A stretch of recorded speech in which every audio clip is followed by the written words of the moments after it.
അത്ര നല്ല ശുഭകരമല്ലാത്ത വാർത്തയാണ് കഴിഞ്ഞ 2-3 മാസമായിട്ട് ഞങ്ങൾ ഫേസ് ചെയ്തുകൊണ്ടിരിക്കുന്നത്. അമ്മയുടെ മരണമാണ് അതിൽ ഭയങ്കര ഷോക്കിംഗ് ആയിട്ടുള്ളത്. അതായത് എൻ്റെ ഹസ്ബൻഡിൻ്റെ അമ്മ മരിച്ചതാണ് ഞങ്ങൾക്ക് എല്ലാവർക്കും ഭയങ്കര ഷോക്കിംഗ് ആയിട്ടുള്ള ഒരു വാർത്ത. അതിനു മുന്നേ ഹോസ്പിറ്റൽ കേസുകളും കാര്യങ്ങളും ഹോസ്പിറ്റൽ തന്നെയായിരുന്നു കഴിഞ്ഞ 2 മാസം. എനിക്കല്ലെങ്കിൽ കുഞ്ഞിന്, കുഞ്ഞിനല്ലെങ്കിൽ അച്ഛന്, അങ്ങനെ. അപ്പൊ ഇതൊക്കെ ഒന്ന് ഒതുങ്ങി വരുമ്പോഴത്തേനും അമ്മയുടെ മരണം എല്ലാം കൂടി പിടിച്ചെടുക്കുന്ന ഒരു അവസ്ഥയായിരുന്നു. അമ്മയുടെ മരണ കാരണം എന്ന് പറയുന്നത് രക്തത്തില് മഞ്ഞ കലർന്നതെന്നാണ്. അതായത് മഞ്ഞപ്പിത്തം രക്തത്തിൽ ബാധിച്ചതാണ്. അപ്പൊ ഇത് വരുന്നത് പൊതുവെ ഹോസ്പിറ്റലുകളിൽ നിന്നും ലാബിൽ നിന്നൊക്കെ ആയിരിക്കും രക്തത്തിൽ മഞ്ഞ കലരാനുള്ള ഏക ചാൻസ് എന്നാണ് ഹെൽത്തിൽ നിന്നൊക്കെ വന്നവർ പറഞ്ഞത്. അപ്പൊ അമ്മ കഴിഞ്ഞ 2-3 മാസമായിട്ട് ചേച്ചിയുടെ വീട്ടിൽ താമസിക്കാൻ വേണ്ടി പോയതായിരുന്നു. അവിടുന്ന് പെട്ടെന്ന് വയ്യാകിയായി, ഭക്ഷണമൊന്നും വേണ്ടാത്തൊരവസ്ഥയായപ്പോഴേക്കും അമ്മനെ ഹോസ്പിറ്റലിൽ കൊണ്ടുപോയി. അപ്പോഴാണ് അറിയുന്നത് അമ്മയ്ക്ക് രക്തത്തില് മഞ്ഞപ്പിത്തമാണ് എന്ന്. അപ്പോൾ 1 മാസത്തോളം അമ്മ ICUയിൽ കിടന്നു.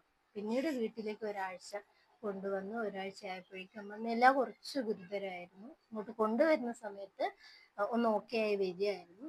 നോക്കുമ്പോഴത്തേന് കൊണ്ടുവന്ന് ഒരാഴ്ച കഴിഞ്ഞ് അടുത്ത ആഴ്ച തുടങ്ങുമ്പോഴത്തേന് അമ്മയ്ക്ക് ഒരു വൈകുന്നേരം ഭയങ്കര കഫക്കെട്ട് കൂടി. അങ്ങനെ കഫക്കെട്ട് എടുക്കാൻ വേണ്ടിയിട്ട് പോയതായിരുന്നു ഹോസ്പിറ്റലിൽ. മെഡിക്കൽ കോളേജിൽ കൊണ്ടുപോകണമെന്ന് പറഞ്ഞു. അവിടെ കൊണ്ടുപോയ പിറ്റേ ദിവസം, അതായത് ഏപ്രിൽ 4-ാം തീയതി വൈകിട്ട് 7 മണിക്കാണ് അമ്മ മരണപ്പെടുന്നത്. എല്ലാവർക്കും വല്ലാത്തൊരു ഷോക്കിങ് തന്നിട്ട് അമ്മയെ പോയത്. കാരണം എന്താണെന്നറിയോ, അമ്മയ്ക്ക് 80 വയസ്സിന്റെ മുകളിലൊക്കെ ഉണ്ട് പ്രായം. പക്ഷെ നമുക്ക് വയസ്സായവർക്ക് വരുന്ന ഒരു അസുഖങ്ങളും അമ്മയ്ക്കില്ലായിരുന്നു. അമ്മ നല്ല ഉഷാറായിരുന്നു. അമ്മയ്ക്ക് നല്ല ഇമ്മ്യൂണിറ്റി പവർ. അമ്മയ്ക്ക് ഭയങ്കര സ്ട്രോങ് ആയ ആളായിരുന്നു അമ്മ. അമ്മ ഒറ്റയ്ക്ക് നടക്കുകയും കേൾവിക്കും കാഴ്ചയ്ക്കും ഒന്നും യാതൊരുവിധ ഒരു കുഴപ്പവും ഉണ്ടായിരുന്നില്ല. പിന്നെ അമ്മ ഒരു ടാബ്ലറ്റ് എടുക്കുന്നത് 10 കൊല്ലം മുന്നേ ഒരു സ്ട്രോക്ക് വന്നതിൻ്റെ ആ ഒരു ടാബ്ലറ്റ് മാത്രമാണ് അമ്മ എടുക്കുന്നത്. ബാക്കി എല്ലാത്തിനും അമ്മ ഓക്കെ ആയിരുന്നു. നന്നായിട്ട് ഭക്ഷണം കഴിക്കാനും എല്ലാവരെയും ഒന്നിച്ച് നിർത്താൻ അമ്മ ഒത്തിരി ശ്രമിച്ചിട്ടുണ്ട്. അമ്മയ്ക്ക് ഒറ്റയ്ക്ക് നിൽക്കാൻ അമ്മയ്ക്ക് ഭയങ്കര ബുദ്ധിമുട്ടാണ്. ഇവര് പണ്ടത്തെ കൂട്ടുകുടുംബമായിരുന്നു പോലും.